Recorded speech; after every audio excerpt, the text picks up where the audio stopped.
अस्सलाम वालेकुम रहमतुल्लाहि व बरकातुह। कैसे हैं आप लोग? उम्मीद करते हैं खैरियत से होंगे और मज़े में होंगे। और मैं हूँ रियाज, आप देख रहे हैं मेरा यूट्यूब चैनल रियाज रिएक्ट।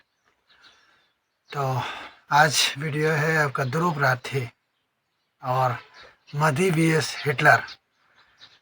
तो कुछ ये वीडियो काफ़ी वायरल हो रहा है, तो ज़बरदस्त वायरल हो रहा है। हर किसी का मतलब ये हर कोई यही बात को लेके चर्चा कर रहा है।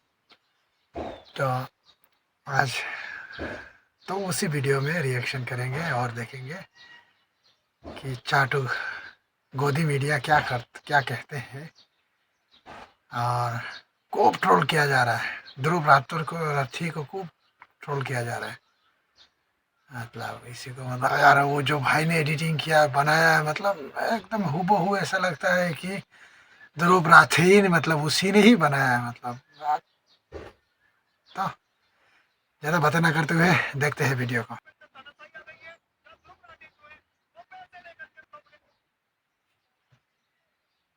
क्या वाकई में देश में अंदर तानाशाही आ गई है या ध्रुव राठी जो है वो पैसे लेकर के प्रोपेगेंडा फैलाने का काम कर रहे हैं? क्या इन लोगों की राय है? डिक्टेटरशिप की बात कर रहे हो? मोदी डिक्टेटरशिप है तो जाग मनाओ, फिर योगी, और उसके बाद जब हम आएंगे ना तो सांस लेना मुश्किल हो जाएगा। नमस्कार दोस्तों, कभी सोचकर देखा है कि कैसे दुनिया के सबसे जाने माने डिक्टेटर एडोल्फ हिटलर ने करोड़ों लोगों को ब्रेन वॉश किया अपना अंधभक्त बनने पर? मोदी जी जैसा नेता ना था, ना है, ना आएगा।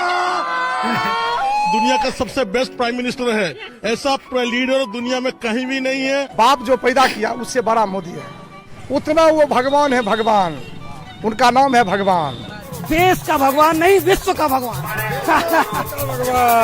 1923 में एक बायोग्राफी लिखी गई थी हिटलर पर, जिस बायोग्राफी में मतलब ऐसा लग रहा है कि मतलब ध्रुव राठी ने मतलब ये और वो एक ऐसे इंसान है जो जर्मनी को आकर बचाएंगे। मैं तो कह रहा हूँ, बार बार कह रहा हूँ, हिंदुस्तान को हिंदुत्व विचारधारा से हमेशा रंगीन बनाए रखने के लिए परमात्मा ने राजनीति के क्षेत्र में मोदी और योगी जैसे महान व्यक्तित्व को भेज दिया है। और मोदी जी भारत में भगवान का वरदान बन के आए हैं। भगवान ने ही मनुष्य के रूप में नरेंद्र मोदी जी के रूप में अवतार लिया। हमारे माननीय प्रधानमंत्री जो खुद भगवान इंसान को अगर भगवान का रूप दोगे तो में श्री रामचंद्र ने जन्म लिया है। मोदी राम और कृष्ण की भूमिका में है। बाद में पता चला दोस्तों, ये बायोग्राफी हिटलर ने खुद ही लिखी थी, खुद ही अपने आप को जीसस क्राइस्ट से कंपेयर किया था। इसमें देख सकते हैं आप प्रधानमंत्री मोदी को किस तरह से वो कृष्ण के अवतार में, और माननीय मोदी जी भगवान राम का दूसरा रूप है। मोदी जी है ना, साक्षात भगवान महाकाल जी का अवतार है। वो इस संसार में सनातन धर्म की रक्षा के लिए ही उनका अवतार हुआ है। हमारा मोदी भगवान है और अमित शाह भगवान है, और मोदी राम और अमित शाह कृष्ण। महेश कहूंगी पूरे देश को उनकी पूजा करनी चाहिए।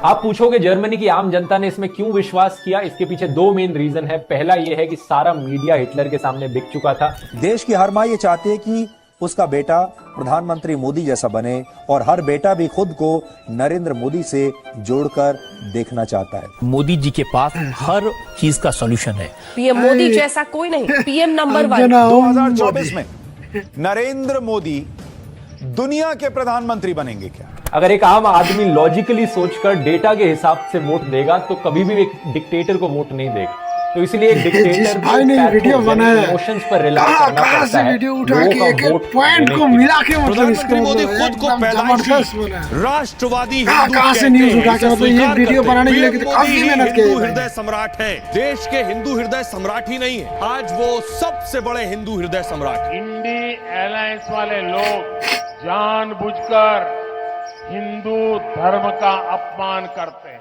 और पहले जब उनकी सरकार थी उन्होंने कहा था कि देश की संपत्ति पर पहला अधिकार मुसलमानों का है।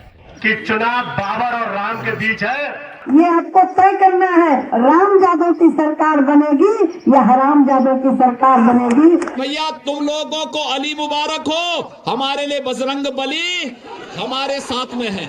इसलिए निर्णय इस बात का होगा कि इस्लाम जीतेगा कि भगवान जीतेगा। जय जय श्री राम, जय जय श्री राम, जय जय श्री राम। सिर्फ पैथोस का इस्तेमाल करना, सिर्फ इमोशंस का इस्तेमाल करना काफी नहीं है किसी भी डिक्टेटर के लिए। एक डिक्टेटर को अगर सही में डिक्टेटर बनना है तो लॉजिक को पूरी तरह से खत्म करना पड़ेगा। ध्रुव राठी का बात एकदम ध्यान से सुनना, क्या बोलता है क्या नहीं। और इसलिए मैं कहना चाहता हूँ, ये ज्योतिष विज्ञान सारी दुनिया के लिए नंबर 1 का श्रीमन। यदि हमारे प्रधानमंत्री जी ने कहा है कि हाँ, हमारे पास जब दुनिया में कुछ नहीं था तो भी हमारे पास प्लास्टिक सर्जरी थी।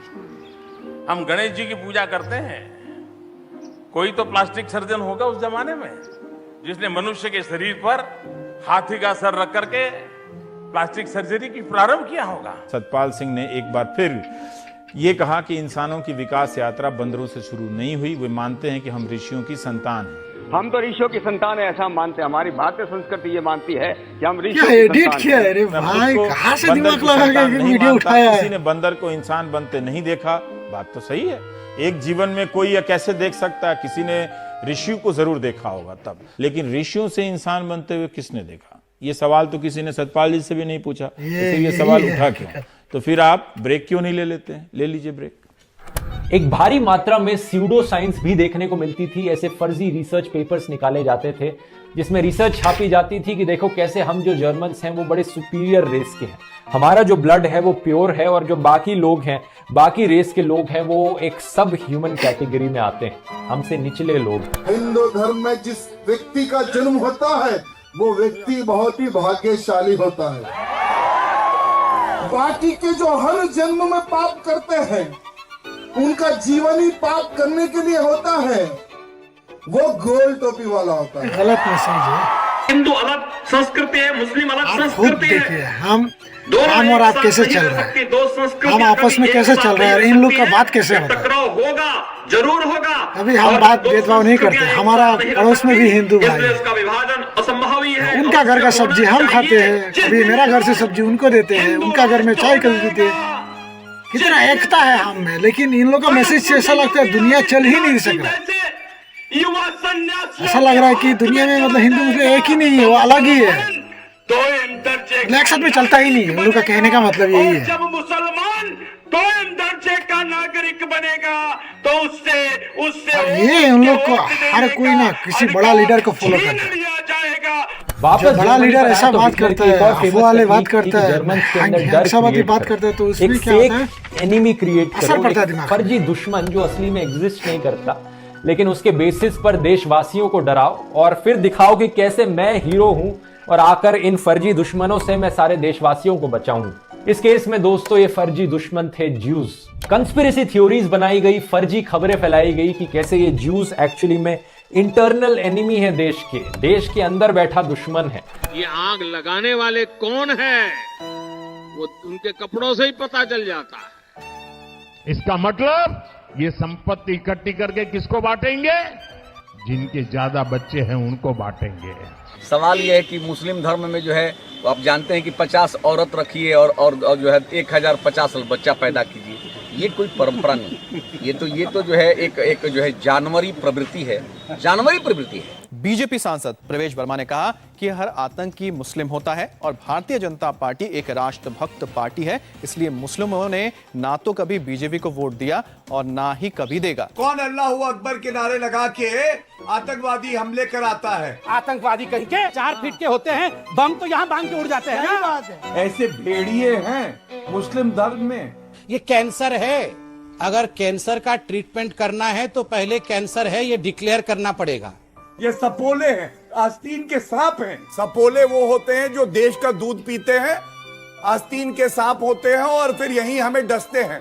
उनके ऊपर बुलडोजर ही चलाया जाएगा, उनको दूध नहीं पिलाया जाएगा। वैसे कि आप जानते हैं दोस्तों, इंडिया में भी कई लोग इंस्पायर्ड थे हिटलर से। एक नाम जो सबसे सामने आता है वो है विनायक दामोदर सावरकर का। जैसे नाजिज्म में प्योर जर्मन रेस की बात करी गई है एथनिसिटी के बेसिस पर, ऐसे ही सावरकर ने हिंदुत्व शब्द का इस्तेमाल किया था प्योर इंडियन रेस के बारे में बात करने के लिए एथनिसिटी के बेसिस पर। हिंदुत्व दोस्तों, सिर्फ और सिर्फ हिंदुत्व, हमारा हिंदुत्व, आपका हिंदुत्व, इनके हिसाब से हिंदुत्व एक पॉलिटिकल आइडियोलॉजी थी जिसमें कि हिंदू आते हैं और मुस्लिम्स और क्रिश्चियंस आउटसाइडर्स की तरह हैं। जैसे देखो हमारे दो दुश्मन नहीं आने वाले समय में, तीन हो गए सॉरी। एक तो होगा जो देशद्रोही मुसलमान, दूसरा होगा जो हम हिंदुओं को कन्वर्ट करता है ईसाई, तीसरा होगा हमारा ही भाई सेकुलर। सावरकर की आइडियोलॉजी इतनी क्रूर है कि इन्होंने छत्रपति शिवाजी महाराज को भी क्रिटिसाइज किया था कि कैसे उन्होंने अपने दुश्मनों की औरतों को कैप्चर किया और उन्हें रिस्पेक्ट के साथ ट्रीट किया। ये चाहते थे कि रेप को एज ए पॉलिटिकल टूल इस्तेमाल किया जाए। यूपी के एक महंत हैं जिनका नाम बजरंग मुनि है।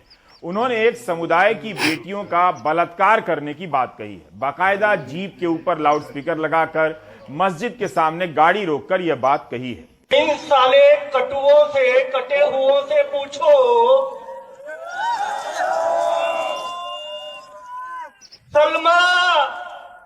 सलमा इंतजार कर रही है मेरे बजरंगियों का कि अगर वो एक हिंदू बालिका को ले जाएंगे तो कम से कम 100 मुस्लिम बालिकाओं को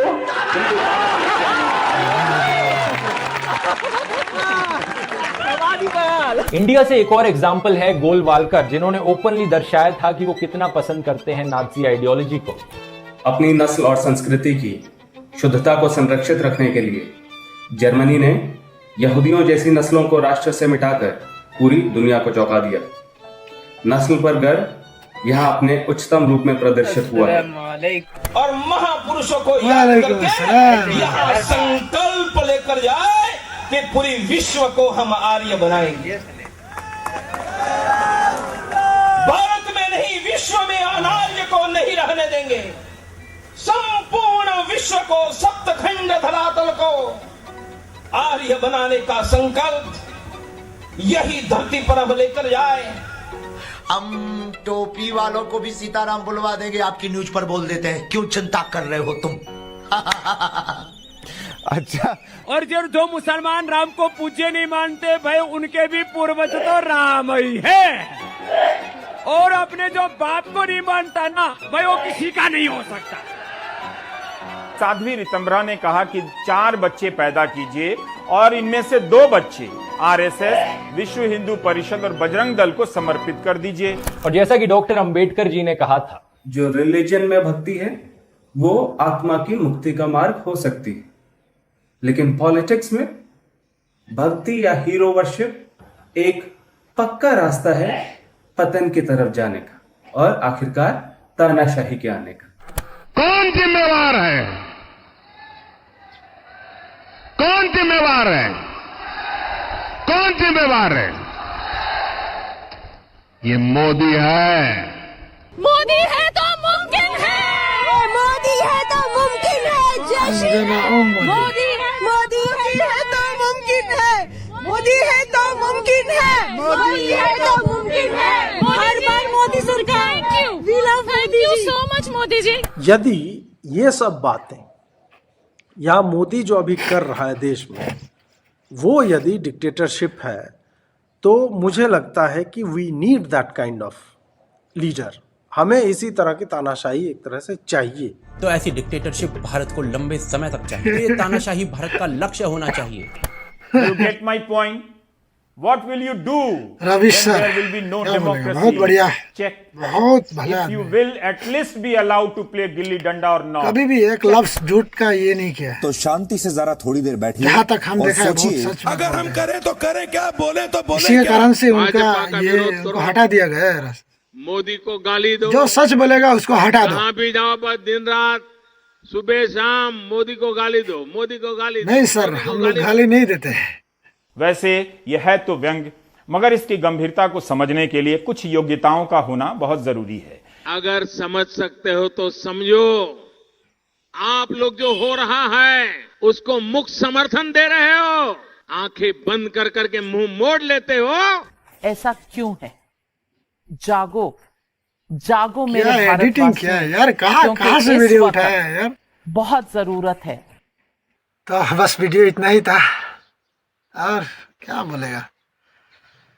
सबसे बड़ी बात है, आप देखिए, आप अपना घर देखिए, अपना गांव देखिए, अपना कॉलोनी देखिए, क्या वहाँ क्या कोई आप ऐसा बात करते हैं जो आज हमारा मैसेज देते हैं, हमारा बड़ों लोग, हमारे हुकूमत लोग मैसेज देते हैं ऐसा ऐसा ऐसा, जितना आप सुनाए बातें, क्या ऐसा होता है? हाँ बोलिए, क्या हम आपस में ऐसा होता है क्या? कभी गांव में, कॉलोनी में कभी आपस में ऐसा होता है? कभी नहीं होता है। लेकिन सिर्फ राजनीति का मुंह में उन्हीं लोगों का मुंह में यही सुनाई देता है। बस वीडियो इतना ही था। अगर अच्छा लगता है तो लाइक कर देना, कमेंट भी कर देना, प्यारा सा कमेंट कर देना, जाते जाते एक तो प्यारा सा कमेंट कर देना, और चैनल पे नए होने से सब्सक्राइब कर देना, बेल आइकन प्रेस कर देना। इसी तरह वीडियो लाता रहूँगा आप लोगों के लिए। तो मिलते हैं नेक्स्ट वीडियो में, तब तक के लिए अल्लाह हाफिज़।